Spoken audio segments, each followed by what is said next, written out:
What's up, comic book fans? This is TB Comics coming at you again in the month of March, and it is a very nice sunny-ish Sunday. I would have posted this video on Saturday as normal, but my batch of comics arrived a little bit late. So without further ado, let's get stuck into a thick stack of comics. So first up, we're going to head over to IDW Dark, and we have The Exorcism at Buckingham Palace on my home turf. So this is sort of shooting off from The Exorcism at 1600 Pen. It's coming from Hannah Rose May, Kelsey Ramsey, and we also have Heather Bricknell and Jodie Troutman on this. That cover there, I want to say, is more than likely that cover there is cover B, coming from Damien Worm. So thank you very much, Mr. Worm. Looks like we've got our royal family there, all dressed up to the nines. He's got his crown on, the king, I'm assuming, or the the future king maybe, and we've got some glowing red eyes. So no doubt someone is going to be possessed, just like in 1600 Pen. Fingers crossed it's going to be a good read. I think 1600 Pen was only a short, 4 issues, maybe 6, I can't remember. I enjoyed it, so hopefully this is just going to be more of the same. And yeah, it's probably going to be a 4 or a 6 issue run. So fingers crossed. Thank you very much, the IDW Dark team, and thank you very much everyone that has created The Exorcism at Buckingham Palace. Moving on, we're going to head over to the only one I've got from Dark Horse, because I don't collect many Dark Horse comics. We have Kill All Immortals. This is Kill All Immortals Part 2. And that is issue 3 of part 2, and that cover there is coming from Dan Quintana. So thank you very much, Dan Quintana. Really enjoyed the first arc. I believe it was about 6 issues, I want to say. Might have only been 4, I can't remember. But yeah, basically all about a Viking family that have basically lived through the ages because they're all immortal. Turns out to be a little bit sci-fi-ish how they get their immortality, but you've got the main character. I think she, from what I remember, she wants to branch out and do her own thing, and live a normal life, but her family are like, no, we sort of basically control the world. We're rich, we're immortal, we don't want things discovered about our family, etc., etc., and it carries on from there. So yeah, hopefully this second arc is just gonna carry on and be smashing it like the first arc did. Well worth a read if you didn't pick it up. Some nice front covers. If you've read it, let me know what you think. Moving on, we're going to head over to EC and Oni Press for Catacomb of Torment. Ooh, sounds spooky. Got a nice cover there from Yannick Paquette, I believe. I might not have pronounced that correctly. That is, Yannick Paquette. That is cover B. This is issue number 9. I think it's probably going to go up to about 12, I want to say. Probably about the same number as what's the other one running? Cruel Universe Part 2.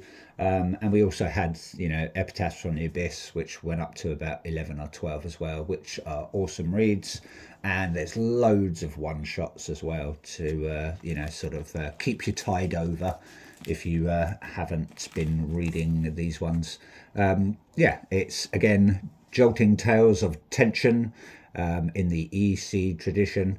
Got a glamorous lady there, but in the mirror she is some disgusting devil or some sort of night creature. Or might be the other way around. Maybe that's the really nice person and she's actually awful. So you never know, do you? So don't judge a monster until you've met one and had a good old chat with them, and then you can judge them. Anyway, moving over to Image Comics, we have Exquisite Corpses, issue number 11. I think there's only about 3 more of these to go, 2 or 3 more. I think it's going to go up to 13 from what I remember now. So yeah, about 2 more of these to go. I opted for the Invincible month sort of homage variant, doing quite a few of these over the Image Comics range. And then I believe they're doing a sort of a I Hate Fairyland collaboration. But yeah, really like this cover. We've got, the Invincible character. I haven't read Invincible yet. I need to actually maybe start buying the trade paperbacks or the omnibus because everyone's raving about it. But yeah, who knows, eh? And obviously we've got Fox Mask Killer there. So yeah, lovely cover there. Do like that one. Really stands out. Obviously it's coming from Grayson, Tynion, Fullerton and Walsh. That cover there is actually coming from, where are we? That is cover H, coming from Michael Walsh. So thank you very much, Michael Walsh. Very nice artwork there on that front cover. Do like that one. Also picked up the polybag version. It's one I like to just keep sealed. People are always saying to me, don't keep them sealed because the seam of this ruins the comic, but we'll see. Maybe I'll just do a big opening or something. Obviously it's just the different colour variant of colour A, so there you go. Does exactly what it says on the tin, really, doesn't it? And obviously it's got the unique trading card. Haven't had a look at those trading cards yet. Apparently there's some nice foil ones as well, so probably won't be as much of a craze as Pokemon, but yeah, it'd be nice to have the trading cards once I collect all of the issues. Moving on, been waiting for quite a while for this and finally got it. The issue 7 of Lucky Devils, coming from the creators of 8 Billion Genies. That will be Charles Soule and Ryan Brown. I believe it was, I think it was Ryan Brown that had either a stroke or a heart attack or something, and that's why this, I believe, is taking so long to be released. Not sure what it's going to go up to, possibly about 10 or 12 maybe. So fingers crossed it's going to be a good read. Haven't read 8 Billion Genies, but I've heard it's very good. Might pick up the trade paperback of that. But looks like we've got some sort of maybe a Lord of Hell there in his nice little hell suit. We've got a couple of our little scampy little demons at the bottom there, and probably our 2 main protagonists, or they might be antagonists, who knows, eh? Haven't read into this that much. I always like to surprise myself. Fingers crossed it's going to be a good read. That cover there is coming from, let's have a look. That is cover A, coming from Ryan Brown. I didn't like cover B, so I didn't opt for that one. But there's a couple of nice covers coming from the sort of issues 8, 9. I think I've looked at 10 as well. So yeah, fingers crossed they're going to be some smashing covers and a very good read. Moving on, we have another Invincible team-up variant, this time for Ghost Pepper, issue number 9, out on Image Comics. This comes from the creative team, Ludo Lullaby or Lullaby and Adriano Lucas. That cover there is cover F, coming from Ludo Lullaby. So yeah, it looks like we've got, I think it's Omni-Man, smashing one of our main characters from Ghost Pepper. I believe he's quite a super powered character as well, so it will probably be a good match, really. So but yeah, they're not going to actually fight in the comic. It's just for front cover purposes. Moving on, managed to pick another copy of this up because I'm greedy, especially when it comes to variants. That is Final Boss, issue number 4. It is the 1 in 25 Tyler Kirkham variant. I can't remember what number cover that is, so I'm going to say it's probably cover D or something. but it's sort of a bit of a homage to Marvel front covers. Obviously, we've got Kirkham, Miller, and Knorr on this one. Lovely cover. That's why I picked up another one, especially when it's going for quite cheap. Can't pass that up, really, can you? Lovely artwork, and can't wait to get stuck into this at some point when possibly the first arc is finished. Just finished reading Sleep, so now I can start something new. I will probably head over to Beneath the Trees Where Nobody Sees, Rite of Spring, now that's complete. Some people were a bit disappointed with the ending of that, so we'll see. Who knows, eh? I believe this is sort of a bit of a giving a nod to like computer games where they level up and learn new powers and become sort of, you know, fighting machines and stuff like that, with a story behind it, of course. So, but who knows? I might be wrong. Moving over, we have another Invincible team up. I told you there's going to be quite a few of these. We have Geiger coming from Geoff Johns, Gary Frank, Brad Anderson, and Rob Lee. This is issue 22. I did mention that I bought the hardback for the sort of the first main run of Geiger, which I got for Christmas, which was a nice little present. So I will read that obviously before I start reading these. I'm not sure how many more it's going to go up to. You know, hopefully it's going to be a super long run. The artwork's amazing. You know, you can't go wrong with Geoff Johns, Gary Frank, Brad Anderson, and Rob Lee, can you really? So yeah, it's nice to see these creator-owned comics, you know, really doing very well. Moving on. Oh, did I say that cover there, sorry, is coming from, that's cover D, coming from Gary Frank and Brad Anderson. So thank you very much, creative team. I'm going to move the camera out just a little bit because otherwise the picture just dominates everything. We have again another team up, Omni-Man again on the front, fighting the Darkness. This is the Darkness, coming from Silvestri, Gay, Catharo, is it Padilla, Piranto, and Petri. I think this is just sort of a rehash or a re-release of the Darkness, which was on Top Cow, I believe. That is issue number 4. Stunning artwork on the front cover as always, and I had a sneak peek actually in the interior art, and it's just as good. Not sure what the story's about, but it's given me that sort of Spawn vibes. I might be wrong. It might have nothing, probably got nothing to do with Spawn, but it's, just gives me that sort of, that demon hell stuff, so who knows. Moving on, all of these are from DC now. So we have the new release of Deathstroke, the Terminator. This is issue number 1, and it is coming from Fleeks Di Gianomenico. I'll probably pronounce that wrong. And Placienza. Again, I'll probably pronounce that wrong as well. But yeah, I've heard good things about Deathstroke. There's, I believe, 3 of these next level that have just been released. That's Deathstroke.